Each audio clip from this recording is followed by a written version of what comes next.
Well, well, well. Look who decided to show up on time this time, back to their weekly schedule. This guy. Did I prepare? Maybe a little bit, or maybe just the news has been very hard to avoid, considering last night was the White House Correspondents Dinner, which it's starting to look like the president used as a way to stage a assassination attempt that would help to justify him needing a new ballroom. That's where we are. That's what our politicians are worried about right now is ballrooms, not fixing the economy, not making life a little bit more comfortable for you or me, or survivable, I should say, not ending the war overseas, not stopping their weird partnership with Israel. No, no, no. The president needs a new ballroom because somehow that's going to help prevent an assassination attempt if we take the one ballroom and then we push it over a little bit. Yeah, that makes sense, guys. That's a really fucking smart way to use American tax dollars. Almost as smart as sending $500 billion more dollars to Israel. Great job, team. This is the Short News Podcast. My name is Alex Mador, and I don't know, here's the fucking theme song. Listen to that. Get pumped up. We're going to talk about some shit. Here it is. Cue music. America is a nation that can be defined in a single word. What year has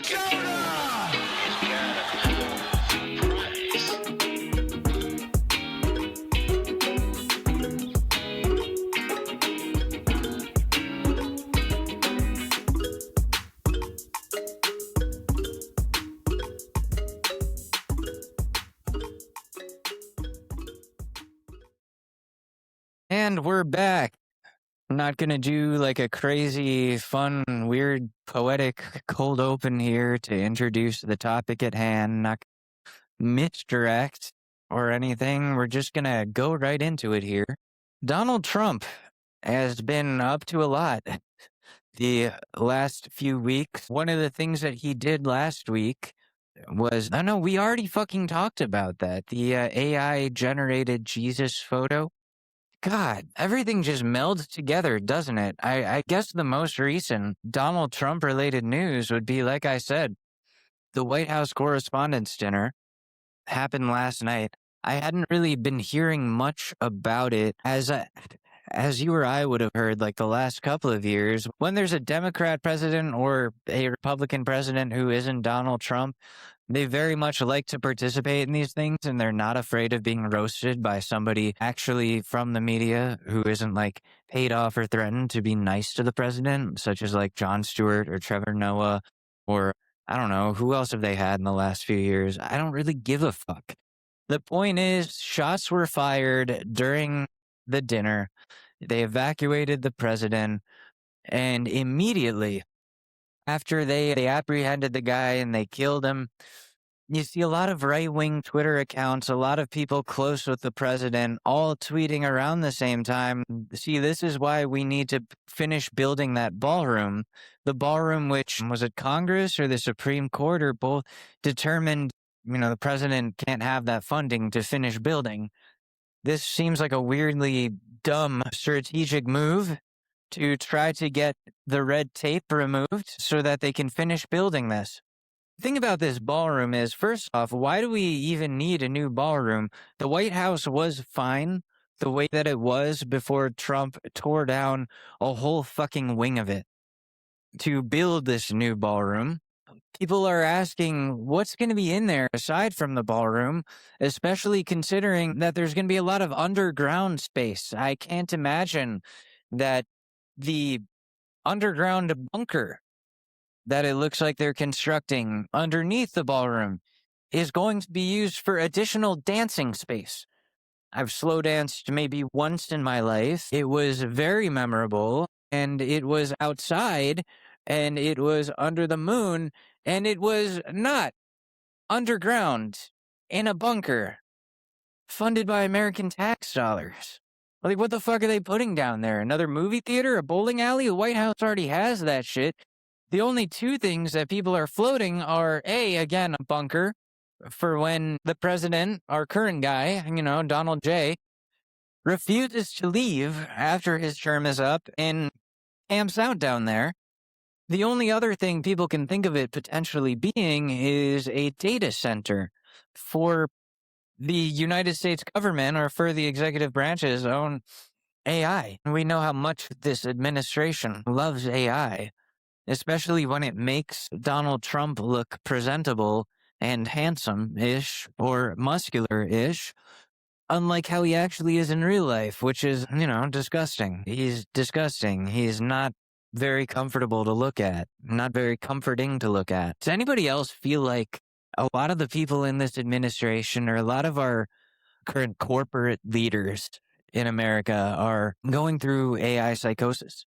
Because I feel like a lot of these ideas that they're coming out with and floating by us very outwardly, very blatantly, a couple of years ago, they would have had so many people telling them, dude, that's ridiculous. You can't be that obvious about hating the American people. And it feels like, whether it be a CEO or a government official, they're being told by their personal little yes men chatbots, oh, absolutely. What you're drafting here is perfect. The American people need to know this, and they need to see that you're truly doing this for their own greater good or whatever. I can't imagine any actual human who is advising these people, unless their lives are being threatened, really finding a way to justify any of the decisions that we see our lawmakers making at the moment, which is very sad to see, because the war rages on. The gas prices continue getting higher. Yet, I don't know, ChatGPT just released a new version. Congrats to those fuckheads. 5.5 is out. I haven't tried it yet. I don't really plan on it. Haven't really used AI in a while. It kind of just feels like poison at this point. It feels like the same feeling I get when I'm presented with alcohol after so long of not drinking. Just, man, I don't really think I need this. Are we sure? Is it okay? Let's think about the ethics behind this and who might be mad at me for doing this. I don't know. I don't know where I'm going with this. I came into this with a plan, and I don't really think I have one anymore. I haven't really been out in the world that much. All I really know is apparently somebody attempted to assassinate the president again.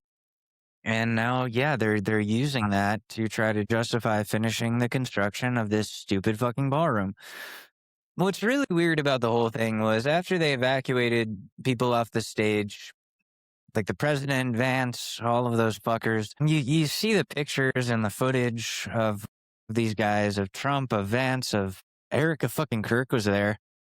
And they're all giggling, they're laughing, they seem way too nonchalant about something that you would assume they would be panicked about, especially like Trump, especially Erica Kirk, considering Trump has allegedly had an attempt on his life already and was shot in the ear, and then Erica Kirk lost her fucking husband in September to a fucking sniper. You would think that if those two things were not staged in order to further a political movement, those people would be a little bit more distraught by what was happening yesterday, but they were not, and they haven't been. I don't know, a lot has been coming out lately about that initial July of 2024 assassination attempt on Donald Trump's life during that rally. People have been breaking it down, including the press, and people are starting to say and think and presume that entire thing was staged. And it's really weird it feels difficult to come out and say that an assassination attempt in 2026 on a political official was staged, was fake, was a way to manipulate the masses into joining his side. But it was. I mean, think about it. The guy is friends with people in WWE. They use blood packs on ears and on body parts all the time in the WWE. I hate to say it, but this is a guy who is known to stage and fake and lie and fib. And we've caught him in multiple lies in the last few years. What is so difficult about for some people considering that this could just be another. And it makes sense. He needed the masses' opinions swayed during that time, and it worked. What did I say back then when the attempt on his life happened? Even though back then I wasn't saying that it was staged. I was in the camp of like, oh, some fucking idiot on the left who thought that this would make a difference, and it just made things worse. Well, what was I saying back then regardless? That this was the reason he was gonna win. It was July of 24, and I was saying Kamala was gonna fucking lose, and she did. To him. Because that fired up his base. That fired up the fence sitters. Anybody who was iffy about it, who was like, oh, I don't really know about either of these candidates. Once that happened and fired up the masses and people felt like Donald Trump is actually the disenfranchised one, the deep state is coming after him. Look at the attempt on his life that just happened. He's fighting for us and he's risking his life for us. That swayed the tides, that swayed the general opinion of the American populace. That made it so he was able to win. Do I think that the election was stolen in the way that votes were faked? No. Do I think that the American people were manipulated into feeling a certain way so that they did vote for this fucking man and that he did legitimately win the popular vote? Yeah, I do think that. And I think that that happens a lot more than we think. And I think that they've been attempting to do that on the right and the left for the longest fucking time. It's not just Trump. I mean, look at Joe Robinette fucking Biden back in 2019. They crafted this entire folksy, everyman fucking origin story for this man that nobody had heard. He has been in politics for how long? Like, we've heard certain things, like his wife died when he was younger, very sad stuff. All of that tragic, Bo passing away of brain cancer after coming back from the military. Joe Biden has truly had a tragic life that, sure, I guess they could use to sway the American public, and it worked. But there were other things that they added to that as well, like when people were questioning his ability to lead because of his age and because of his early onset dementia. They came out and they faked. And they said, well, he had a stutter his entire life since he was a child. It was something he had to overcome. And if you say anything about the stutter he has now that he didn't have when he was Obama's vice president, or even before that, or in any of the footage from his earlier Senate days, or any of the footage from when he was younger, even before that, if you can even dig that up, then you're just a fucking terrible person, and you're ableist, and you're a liar, and you're making shit up because this man had a stutter and he overcame it. And how dare you say anything about that? So they had that whole thing to fucking run with, and it worked. Not only that, they took his son Bo's tragic passing, and they used that in a book. That he wasn't planning on running. This man was old. He was retired. He was done. He was retired and tired. And somehow, I don't know if they threw some money at him, if they threatened him, whatever the fuck they did, he was all that they thought that they had candidate-wise as like a viable person to run. So they dug him up and they said, we need you in order to justify this, to have your ghostwriter write a book called Promise Me, Dad, and make up some horseshit fucking fairy tale ass nonsense that your son's dying wish was for you, 80 fucking year old Joe Biden, to come out of retirement and run for president against Donald J. Trump to somehow save the democracy, not get elected, do so much of nothing that you piss off the American people enough that they would and will and did vote for Donald Trump again in 2024. Nobody wanted this. And the Democrats wanted this, and they played us like a fucking fiddle to make it happen, to make us sympathetic to the cause of Joe Biden. So why wouldn't Republicans do that? Of course they fucking would. They're all fucking politicians. And Trump's people, like I said, are the WWE people. They're the theatrical fuckers. He's got both McMahons on his side. One of them works for him. No shit, they're gonna try some shit with blood packs. You can't even see the gunshot fly by him if you slow down the footage. You can't hear it. It's all fucking horseshit. It's all staged fucking nonsense. The way he grabbed his ear, the way the fucking Secret Service was ready before the shot even happened. Dude, it is a load of horseshit. It is a load of hogwash.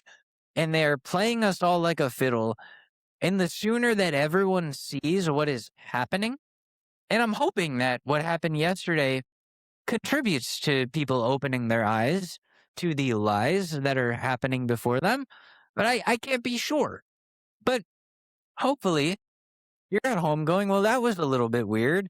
And the timing to try to get them to finish constructing the ballroom, like, it's a little bit weird, a little insensitive. If this were an actual attempt on somebody's life, you think everyone would just be hiding out and saying how horrible this was that this happened.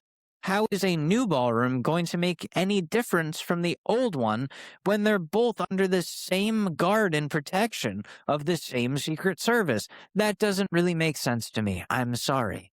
You just want your stupid little data center and your stupid little bunker so that when it comes time for you to give up your seat as president in a couple of years, you can hide out in there and go, no, I'm actually going to be king. That's fine. My people want a king anyways. I've been priming them for this for however long, and we're gonna keep fighting along with Israel. We're gonna be the United States of Israel, actually. Because I don't want people to know that I'm a pedophile. I don't want the footage to come out that shows me doing incriminating things with children, because that footage very much exists. And that would really, really fuck up my legacy. That would make it so my companies would not thrive after my passing, because I'm in my 80s now. My kids are going to take over the business. I had this many kids so that they could take over the dynasty and also run for office once I'm gone, so that they can continue my cause and continue doing what these fucked up people, these bigots, want me to do, even once I'm gone. You want that to stop? You want to cut the Trump dynasty short? Question everything that he does. Don't let him tire you out with all of the horse shit. Take a look at this assassination attempt yesterday, and the way it went down, and the way it was addressed, and the way that from start to finish, from gunshot to now, when people are still talking about it, take a look at where the priorities lie and where they don't. What I mean by that is they're not prioritizing the safety of the people involved, including the president. They're prioritizing construction. They're worried about red tape. They're worried about passing the things that they want to pass. This is a political move, an extreme one at that, a very, very extreme one. But it's a political move. It's a strategy to try to get people onto their side, because who's going to question this? Who in their right mind is going to question that? It's crazy to do so. It's dangerous to the republic to do so, right? It's dangerous to the lawmakers to do so. And that's what they want you to think. That's what they want you to feel, because that's what they're out there saying. But don't let them fuck you like that, because that's all they want to do. All they want to do is fuck you, and not in a fun way. It's not going to feel good. I say this every episode. Look at the prices of everything when you go out there. They're not getting any lower. They're only getting higher. Trump's not talking about ending this war anytime soon. He's sending more troops. He's sending more boots on the ground. There's a plan to continue for a while. This is the new Iraq, and it's going to be even worse. I don't even know what else to say to you guys. I really don't. I'm so sorry that the last 5 or 6 episodes, fucking like 7 episodes, really, like since episode 15, when I just confessed to all my feelings about non-news related shit, just, it feels like I also gave up my humor. And maybe it's just that the things that we're talking about, or the things in the news, aren't funny, and I can't find a way to make them funny. But I apologize for this not being entertaining, and for it being a rant, politics, and political commentary. And I will go back to trying to make this funny. I just hope that the current events start to actually be funny. But until then, until next time, I will see you, or you'll hear me next week. Maybe before then, I might do like an after hours, because I do have a lot of non-podcast related creative endeavors that are coming to be right now. I've been, the album is out on SoundCloud, which I've been talking about, but there are some tweaks that I'm making before it comes out fully on everything else. There are some finalized versions of some songs that haven't been heard yet. There's a song that maybe only like a couple of people have heard in person or on like TikTok Live that has never been heard, like recorded and finalized. And it's kind of like a really important one for this album, this body of work. So including it is not something that I want to neglect, even if it's like a short minute and a half track. It means a lot to me, like the rest of the project. So yeah. Kisses and Tears is out on SoundCloud. The final version is almost ready to go for your enjoyment on Spotify and Apple Music and iTunes and whatever the fuck. I have a couple other songs that I'm just kind of sitting on right now. But more importantly, what I'm more excited about right now, I've been working on, that sounds crazy because we all know I hate reading, or that historically I used to say reading was lame. But as somebody who has started to enjoy books, I am working on a book. I've been writing a book. I've been enjoying writing this book. It is based on my life, and it's fucking epic. Very epic. It's a fun time. I hope that you guys enjoy it when it comes out, because I've really enjoyed writing it, and I won't say much about it, but it's going to be like a series, and it's like lightly based on a true story, but also a bit of fantasy. And I guess I can tell you the title. The book series is called The Marvelous Misadventures of the Quantum Mechanic. And you're probably like, what the fuck is that about? That's okay. You don't have to know what the fuck it's about. Just know that it's coming, and I'm excited for it, and I hope that you're excited for it too. But until then, this has been the Short News Podcast. I appreciate you very much so, and I'll see you on the next one. All right.